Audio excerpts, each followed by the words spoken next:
Good day, everyone. Welcome to this learning session from Training Location. We're your authorized DiSC distributor for Wiley Publishing, as well as a channel partner with the Ken Blanchard Companies. My name is Bill Harshman, and I'll be your presenter today for this short, informative video. In today's DiSC lesson, we'll discuss responding to the S or steady style. And we're shifting from understanding the S style to more of interacting and responding. I'll address today's topic from multiple perspectives. One, those who are not familiar with the DiSC technology or jargon. Two, those who are familiar with DiSC and have some understanding of each of the four styles. And three, those who not only know of DiSC, but have taken the assessment and know their own style and other styles quite well. I'll review S-specific or steady-specific information along the way, then provide examples of responses to daily situations. I've always encouraged learners to maintain a couple important pieces of baseline knowledge. These pieces are critical to understanding DiSC. First, the cornerstone principles that we've discussed before. All DiSC styles are equally valuable. Everyone is a unique blend of all DiSC styles, and people tend toward one, or in some cases, two styles. And your unique style is also influenced by other factors such as life experiences, education, and maturity. The second is the basic DiSC model, which we see here. It is also critical to understanding all four styles. Now, a person's DiSC style is decided by the intersection of two dimensions of observable behaviors, including, not limited to, body language, tone of voice, expression, and even word choice. Now, the vertical dimension is known as pace, and I label that our outward activity level, and described as either fast-paced and outspoken or cautious and reflective. Now, the horizontal dimension is known as your agreeableness quotient. This means that those who are less agreeable place a lower priority or concern for cooperation and social harmony, and we refer to them as questioning and skeptical on the left side you see there. Now, a general term for them might be result focused. Those who are more agreeable and who place a higher priority on cooperation and social harmony are referred to as accepting and warm on the right end of this dimension. And again, a general term for them might be people focused. Here's the important point about this slide.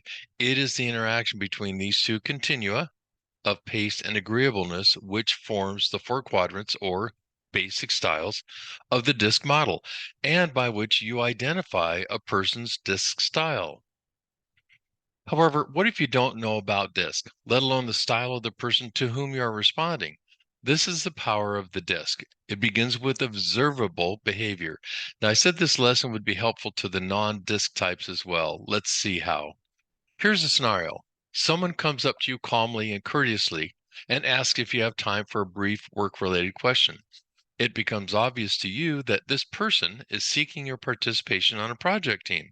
They are patient and tactful in their soft-spoken approach as they demonstrate collaboration.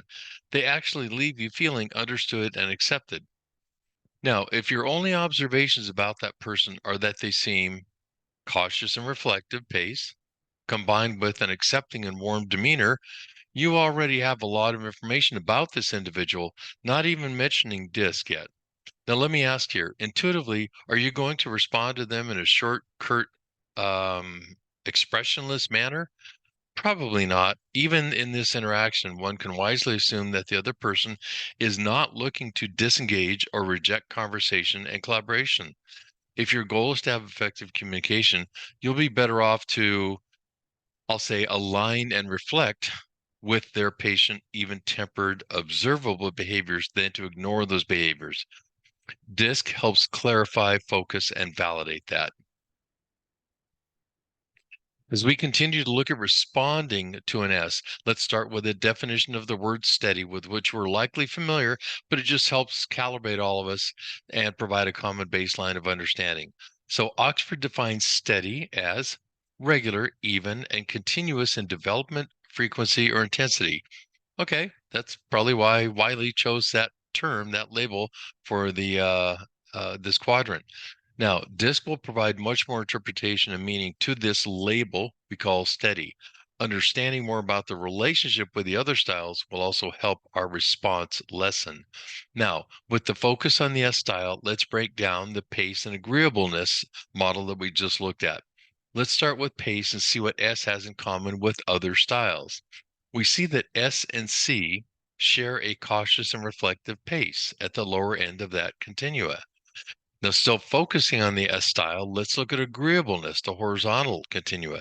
We see that S and I share accepting and warm agreeableness, aka people focused. Okay, now you might wonder, well, what about the diagonal pairings? For example, the S and D relationship. Well, that's a very good question. This is where we begin to see interaction between dissimilar or non-similar styles that share neither pace nor agreeableness. So let's take a quick look at that. Again, with our focus on the S style, we know that an S comes from a cautious and reflective pace combined with an accepting and warm agreeableness. And again, I'm going to say people focused. When the S needs to interact with the D or dominant style, the first thing the S considers is that the D has a faster and outspoken pace combined with a questioning and skeptical agreeableness or result focus.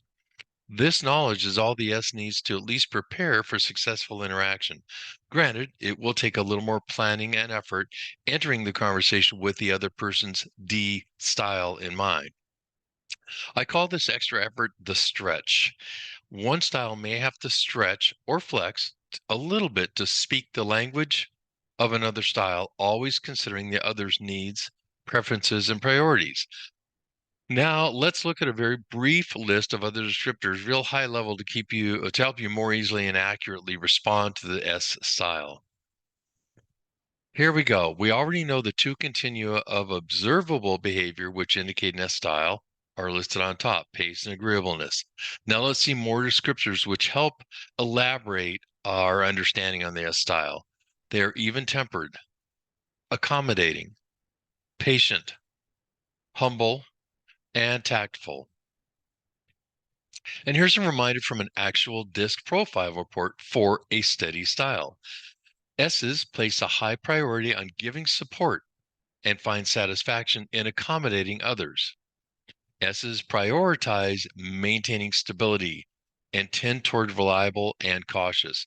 And harmony is the core need of the steady style. And last, S's value collaboration, cooperation, and interaction. They prefer being seen as a team player who provides empathy that makes people feel understood and accepted. Remember the S motto from a previous blog. It is, let's do it together. Now, from an S perspective, let's look and see how S's see all four styles, and I've listed their respective motivators underneath for your clarification. An S sees D's as demanding, blunt, and forceful. Now, again, this is from the unique perspective of an S. Second, an S sees I's or influencers as talkative, friendly, high-spirited, maybe even scattered. And there's their motivators underneath. An S sees other S's even as considerate, caring, understanding, and gentle. And an S sees C's or conscientious styles as detached, precise, analytical, reliable. So these perspectives and perceptions are unique to the S style. Now, in all fairness, the best interaction occurs when each style, DIS and or C, reach in toward the other style with acceptance, understanding, and a desire for mutual communication success. Let me take you through a simple everyday exchange. Excuse me. An employee walks up to a coworker who that coworker has an S style and asks that S, would you like to go to lunch? Well, the S replies, why, thank you for asking me. That is quite appreciated. Is this a good time for you? Where would you like to go? I'm up for whatever you are. Now, the employee's response to this S that they've just asked for lunch, and by the way, it'll be a minimal response because S's are very accommodating, sometimes overly so. So the response would look like this. I appreciate your flexibility. Let's head to that place we tried last week that we both liked. They were timely and we had no surprises. I'm up for that today. Does that sound good to you? Now, this type response to an S incorporates accommodation and stability, meaning the same restaurant, and collaboration. When they said, does that sound good to you? all of which the S prefers. So don't let the simplicity of this scenario fool you. The same awareness applies to other types of communication, such as phone, face-to-face, text, or email. Let's take a look. Responding to the S or steady handshake. Now, the handshake might be polite and respectful, accompanied by maybe even a courteous head dip. Note that the S may cautiously hesitate to trust a new or unfamiliar person until they've established their credibility. Now, the response to that S handshake, the S will likely match the other person's pace and tone, then asserting their own. Rather than asserting their own. Feel free to speak first and accept the S's calm, peaceful, serene style as just humble respect. Look to include them as part of the group in social functions. Anything you can do to demonstrate acceptance, friendship, and cooperation will be appreciated by the S. All right, what else? How about responding to the S or steady voicemail? Now, let me set this up. John, who's going to be leaving the voicemail, is an S style or steady style. Now, an S leaves a somewhat more formal, safe voicemail. They're pleasant, calm, and peaceful with their words and tone. Listen in as I read John's voicemail to Sarah. Hi, Sarah. This is John. I hope you're having a nice day. I'm calling about the update on the process for this year's staff picnic. Last year was such a hit. I really want this one to get good reviews as well. I'd really like your opinion before presenting it to the committee. I kept the items that people seemed to like from last year and added only a couple small new activities for this year, pending your approval. I know you're busy, so let me know a 15-minute window and I'll confirm back. Thanks for the time, Sarah. Now, the response to John, again, who is the S, just basically shows sincere appreciation. It might look like this. Hi, John. Great job in keeping the group going forward and getting along. You keep this up, and I've got a couple other committees where your team-oriented style could really help. Please come by Monday at 11 a.m., and we'll block out time to get this year's activities list ready for the committee. Here's another regular interaction or daily interaction, responding to the steady email. Now follow along as I read this short email from an S. Hello, everyone. I'd like to invite you to attend the Planning Committee meeting on Tuesday, 27th at 9 a.m. I know you're all busy, so I extend my appreciation for your time. We'll end by noon. Please bring your research homework for your assigned task, and we should be able to end on time, if not early. I look forward to seeing you on Tuesday. Our working together will help ensure the success of the company picnic, and I'm always available at Extension 32. Warm regards, John Smith, Human Resources.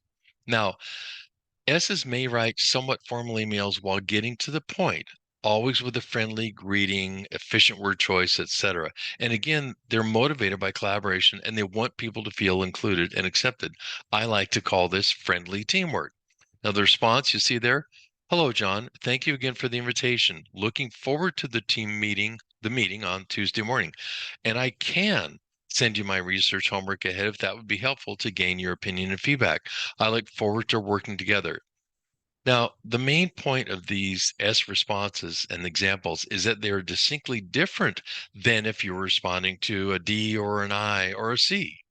And we'll discuss responding to a C in upcoming vlogs. But let's move on. Now, I don't want to leave you with the thought that it's only about how we respond to an S. The steady style has perceptions, beliefs, and knowledge with which they approach the world too, just like you. If our subject S observes your behavior and begins to understand more about you, this will help tremendously with your interactions. In fact, this is a very important aspect of understanding DiSC technology. It is incumbent, I believe, upon someone who knows their style to interact with others based upon their behavioral observations. For example, if our S observes someone as fast-paced and outspoken, combined with accepting and warm or people-focused, agreeableness, they may deduce that person is likely an I style. However, if the S knows their own style and also knows that the I likes to be approached or how the I likes to be approached, the likelihood that with a little stretch, the S will be able to respond to the I more effectively. Here's a short true story for you. I had a coworker who was a particularly high, I'll say, eye, or influence style, and was all the aspects that we've shared in previous vlogs about an eye, except those descriptors of hers were in all caps, I like to say. So to speak, she was highly outgoing, highly enthusiastic, highly high-spirited, to be redundant, and highly lively. Not a problem at all. It was just very easy to identify those observable behaviors consistently, and equally validated with her DiSC results from the report. Now, as a member of my training team, she would occasionally enter one of our DiSC training sessions, which I welcomed, introducing herself to the entire room, humorously apologizing for the interruption by proudly exclaiming, "It's okay, I'm an I." Well, it always drew a chuckle, and even to this day, I chuckle about it. It always drew a chuckle from the learner audience. However, here's the potential problem with someone using their style as an excuse.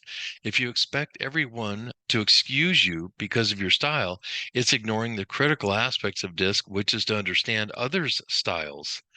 Ignoring other styles around you is like the old analogy, if you're the hammer, everything in front of you looks like a nail. My point is we should always be aware of our and other styles as we move toward effective communication. I hope this overview has increased your awareness, knowledge, and familiarity of the DiSC, and specifically the steady style. Whether your needs include onboarding, employee engagement, culture change, conflict management, team building, or just simply communication 101, which I like to call it, DiSC is a research-based, proven leading training solution. It's impacted more than 8 million people and learners in over 130,000 organizations and through 14 languages in over 70 countries worldwide. DiSC provides a quick, intuitive way to understand yourself and others, and DiSC delivers immediate and lasting impact on the performance of people and the culture of organizations. And as always, the key to effectiveness through DiSC is understanding your and other styles, then using that knowledge for improved interaction. Here's our contact information. And please, before you go, I want to extend you a resource and a request. I'll be happy to send you a sample PDF of any of the DiSC profiles you see on our website, traininglocation.com, or if you'd like to discuss a complimentary live webinar introducing DiSC or one of their profiles to your team or organization, use the email shown, info@traininglocation. Be sure and check out our learning blog at the website and click on blogs. And before you close your screen, we always appreciate your like or your share, your download. And of course, for continued learning, please subscribe and click the notification bell so you don't miss out on any new content. Thanks for joining us, and goodbye till next time.